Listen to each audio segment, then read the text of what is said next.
والرجالة عادة في المواقف اللي من النوع ده بيتصرفوا بحكمة وهدوء. فأخو عقيلة حاول يهديها ويقول لها ممكن تكون بطارية الموبايل خلصت أو قاعدة في مكان ما فيهوش شبكة، ولفت انتباهها إن دي مزرعة ومساحتها كبيرة فمن الطبيعي إنها تتأخر. بس مع كل ده هي برضه ما كانتش مطمنة، وكل ما كانت بتسأل حد عن والدتها كانوا بيقولوا لها لسه بتتفرج وأول ما تخلص هترجع على طول. التوتر بيزيد وعقيلة خوفها كمان بيزيد، عشان كده وبدون ما حد ياخد باله بدأت تصور المكان وتبعت الصور لأصحابها ولأخوها في الكويت وتقول لهم أنا شكلي دخلت بيت ريا وسكينة.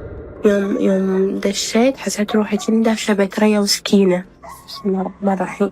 وده كان آخر تسجيل تبعته عقيلة، لأن للأسف من بعدها تليفونها اتقفل، وكده البنت وأمها بقوا خارج نطاق الخدمة، والاتنين تليفوناتهم مقفولة ومفيش حد قادر يوصل لهم. طبعا أهلهم في الكويت حسوا إن في حاجة غلط بتحصل، فقرروا إنهم يبلغوا في السفارة المصرية بالكويت، والموضوع وصل للشرطة في مصر. بدأت الشرطة بالبحث، وأول حاجة هي تتبع تليفوناتهم، وفعلا قدروا يوصلوا لمكان المزرعة لأن ده آخر مكان تم التقاط إشارة فيه. والغريب إن الشرطة ما لقتش الأم أو بنتها، وبدأوا في تمشيط المكان بالكامل لكن بدون أي جدوى. والأغرب إن تتبع الشرطة كان موضح إن التليفونين لسه موجودين في مكان جوه المزرعة. وعدى يوم والتاني، وفي اليوم التالت الشرطة اكتشفت أكتر حاجة مرعبة.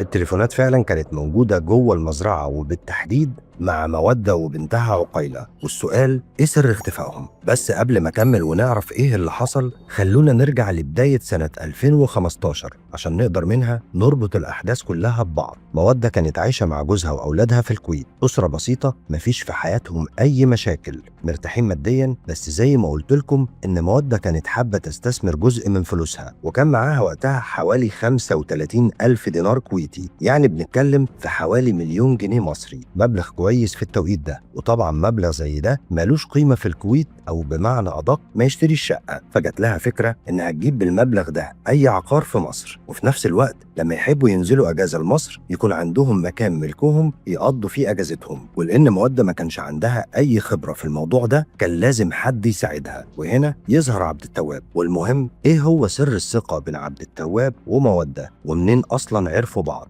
ومين هو عبد التواب؟ عبد التواب راجل